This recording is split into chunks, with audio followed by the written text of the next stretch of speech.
এই যে সনাতন ধর্ম, দেব দেবতা কতজন? আমরা একটা প্রবাদ আছে না যে আমাদের হিন্দু সনাতন ধর্মে ৩৩ কোটি দেবতা রয়েছে। তাহলে এইখান থেকে আপনারা বিচার করে দেখুন, মোহিনী যদি বলে যে তোমরা লাইন দিয়ে দাঁড়িয়ে পড়ো, এবার ৩৩ কোটি দেবতা যদি লাইন দিয়ে দাঁড়ায়, সেই লাইনটা কত দূর যেতে পারে? মানে চিন্তা করলে অবাক হয়ে যেতে হয়। এবার যখন দেবতাদেরকে লাইন দিয়ে দাঁড় করিয়ে দিয়েছেন মোহিনী, ৩৩ কোটি দেবতা যখন লাইন দিয়ে দিয়েছে, এবার মাত্র কয়েকজনকে মোহিনী ওই অমৃতের ভাণ্ড নিয়ে একটু একটু করে দিতে গেছে। মাত্র কজনকে দিয়েছে? ইতিমধ্যেই ওই যে দৈত্যগণ পাশে দাঁড়িয়েছিলেন, তাদের মধ্যে একজন ছিল খুব কূটচক্রী দৈত্য, খুব কূটচক্রী দৈত্য। সে বেটা চিন্তা করে দেখলেন, আচ্ছা এখানে আবার কোনো চক্রান্ত হচ্ছে না তো। মোহিনী বললেন, যারা আগে খাবে তারা অল্প খাবে, যারা শেষে খাবে তারা পেট ভরে খাবে। আচ্ছা এখানে এমনও তো হতে পারে যে ৩৩ কোটি দেবতাকে মোহিনী অমৃত দিতে গিয়ে ওখানেই অমৃত শেষ হয়ে গেল। তখন পেট ভরে তো দূরের কথা, ছিটে ফোঁটাও তো পাবো না। এই ৩৩ কোটি দেবতার যা লাইন, এ তো ওদেরকে দিতে গেলে শেষ হয়ে যাবে। এই চিন্তা করে কাউকে কিছু না বলে ওই হাজার হাজার দৈত্যদের মধ্যে থেকে একজন কূটচক্রী দৈত্য, সে বেটা করেছে কি, দৈত্যের রূপ ত্যাগ করে একটা দেবতার রূপ ধারণ করে দেবতাদের লাইনের মধ্যে দাঁড়িয়ে পড়লেন। আর যেই দেবতাদের মধ্যে লাইনে দাঁড়িয়ে পড়লেন, আর মোহিনী মাথা নিচু করে, মোহিনী তো আর কোনো দিকে তাকাচ্ছেন না, মাথা নিচু করে অমৃত দিতে দিতে দিতে দিতে দিতে দিতে দিতে দিতে যেই দেবতা রূপী দৈত্যের হাতে অমৃত ঢেলে দিয়েছে, মহাদেব হরিবল, ভগবান তুমি অমৃত দিও না, তুমি অমৃত দিও না। সে দেখো ওর বদন পানে, ও যে দেবতা নয়, তুমি ওকে অমৃত দিও না। কে কে কে তুমি? আমি অমৃত দান করছি, ওপর থেকে কে তুমি বাধা দিলে? মায়েরা, মোহিনী কারোর দিকে না তাকিয়ে যখনই অমৃত দিতে দিতে ওই দৈত্যটার হাতে মাত্র ১ ফোঁটা অমৃত দিয়েছে, সঙ্গে সঙ্গে ওপর থেকে চন্দ্র আর সূর্য এরা একসঙ্গে বলে উঠলেন, ভগবান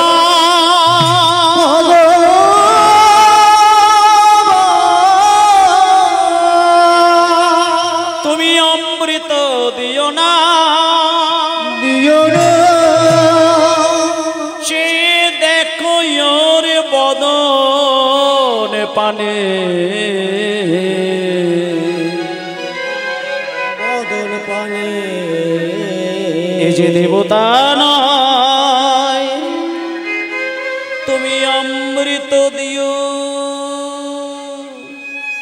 কে কে? মোহিনী চমকে উঠলেন। মোহিনী অমৃত দিতে দিতে হঠাৎ করে ওপর থেকে একটা গর্জন, কে বলে উঠল আমায় অমৃত দিতে বারণ করলো? কে? চন্দ্র সূর্য একসঙ্গে বলে উঠলেন, ভগবান তুমি এই মুহূর্তে যার হাতে অমৃতটা দিলে, ভালো করে তুমি তাকিয়ে দেখো, ও কিন্তু দেবতা নয়, ও হচ্ছে দৈত্য। তুমি খেয়াল করে দেখো, দেবতা যদি হবে তার চোখের পলক পড়বে না, দেবতা যদি হবে তার ছায়া মাটিতে পড়বে না, দেবতা যদি হবে তার দাঁতগুলো অত বড় বড় হবে না। এবার মোহিনীর তো ওই ঘোমটাটা টানা ছিল, মানে একটা সুন্দরী নারী রূপ ধরেছে, ঘোমটা টেনে অমৃত দিচ্ছে, এত কি আর খেয়াল করা যায়? মুখ দেখে দেখে অমৃত দেওয়া খেয়াল হয়নি। কিন্তু চন্দ্র সূর্য যখনই বলে দিয়েছে যে তুমি ভালো করে তাকিয়ে দেখো, তখন মোহিনী তাকালেন। মোহিনী তাকিয়ে দেখলো সত্যি তো দেবতা যদি হবে তার ছায়া তো মাটিতে পড়বে না। এ তো দিব্যি দেখছি পিছন দিকে ভূতের মতো কালো ছায়া পড়ে রয়েছে। দেবতা যদি হবে তার দাঁতগুলো তো অত বিশ্রী হবে না। এ তো দেখছি দিব্যি দৈত্যের মতো দাঁত। দেবতা যদি হবে তার চোখের পলক পড়বে না। দিব্যি তো টিপ টিপ করে চোখের পলক পড়ছে। তবে কি কোনো দৈত্য ছলনা করে আমার কাছ থেকে অমৃত পেতে এসেছে? সঙ্গে সঙ্গে মোহিনী রেগে গিয়ে সুদর্শন চক্রকে আহ্বান করে সেই সুদর্শন চক্র এসে ওই দৈত্যের গলা কেটে দ্বিখণ্ডিত করে দিলেন। মায়েরা আস্তে, যখনই গলাটা কেটে দিল ওই চক্রের দ্বারা, গলা কেটে মুন্ডটা দম করে মাটিতে পড়ে গেল আর দেহটা উল্টো দিকে পড়ে গেল। এই ওপরের অংশটার নাম হয়ে গেল রাহু আর নিচের অংশটার নাম হয়ে গেল কেতু। এইভাবে রাহু আর কেতুকে বধ করে আবার মোহিনী অমৃত দিতে দিতে চলেছে। তাহলে এইখানে কিন্তু একটা জিনিস প্রমাণ হলো, রাহুর গলা কাটা কেন এই প্রসঙ্গে আপনারা জানতে পারলেন। যেটা বিষ্ণুর চক্র দ্বারা রাহুর গলা কেটে গিয়েছিল, তাই রাহুর মুখ আছে, খেতে জানে, কিন্তু ধর নেই, তাই ধরে রাখতে পারে না। তাই কোনো মানুষের জীবন চক্রে যদি রাহুর দৃষ্টি পড়ে, সমস্ত কিছু চলে যায়, কিন্তু ধরে রাখার কোনো ক্ষমতা থাকে না, সবই চলে যায়, নিঃস্ব হয়ে যায়। তাই রাহুর দৃষ্টি থেকে সাবধান। এ হচ্ছে দৈত্যে একটা ছলনা। সঙ্গে সঙ্গে মোহিনী করলেন কি, আবার অমৃত দিচ্ছে, আবার দিচ্ছে, আবার দিচ্ছে, দিতে দিতে দিতে দিতে মায়েরা একেবারে 33 কোটি দেবতা শেষ হয়ে গেল, একেবারে শেষ। সব শেষে লাইন দিয়ে দাঁড়িয়েছিলেন একজন, যার নাম হলো দেবাদিদেব মহাদেব। দেবাদিদেব মহাদেব শেষকালে দাঁড়িয়ে আছেন। ওমা দাঁড়াও দাঁড়াও দাঁড়াও একটু ভালো করে। দেবাদিদেব মহাদেব একেবারে কি সুন্দর, কি ঠান্ডা, মনে কোনো পাপ নেই, কি শান্ত, পরম বৈষ্ণব তো, তাই চুপটি করে দাঁড়িয়ে আছে, হাতটাকে বাড়িয়ে শুধু অমৃতটা দেবে এই আশায়। কিন্তু যখনই মোহিনী অমৃত দিতে যাবে বলে মহাদেবের কাছে এসেছেন, অমৃতটা নিয়ে দিতে যাবে, এমন সময় ভোলানাথ অমৃত আর চাইলেন না। অমৃতের দিকে কোনো লক্ষ্যই পড়লো না। ভোলানাথের নয়ন চলে গেল মোহিনীর রূপে। এই যে মোহিনী একটা রূপ ধারণ করেছিল একটা সুন্দরী নারীর, এটা ভোলানাথ দেখতে পেয়ে নিজেকে আর স্থির রাখতে পারলেন না। ভোলানাথ ওই মোহিনীকে দেখে মনে মনে চিন্তা করছেন যে আমার দুর্গা তো এত সুন্দরী নয়, কে? এতদিন তো আমি এই নারীকে দেখিনি, কে? এই বলে মায়েরা ভোলানাথ করেছে কি, ওই অমৃত টমৃত সব বাদ গেল, সঙ্গে সঙ্গে ওই মোহিনী সামনে দাঁড়িয়েছিল লক্ষ্য করে, নিজেকে ধরে রাখতে না পেরে দুটো বাহু ধীরে ধীরে বাড়িয়ে যখন ওই মোহিনীকে আলিঙ্গন করতে যাবে, বসে যায় গো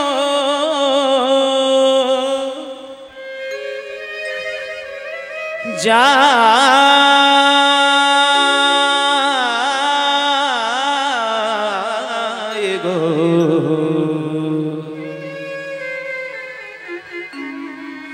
নেচে নেচে নেচে যায়। বাবা গো, সঙ্গে সঙ্গে অমৃতের কলসি রইল পড়ে। ভোলানাথের কাছ থেকে নিজেকে বাঁচানোর জন্য মোহিনী সঙ্গে সঙ্গে ওই শাড়ি পরে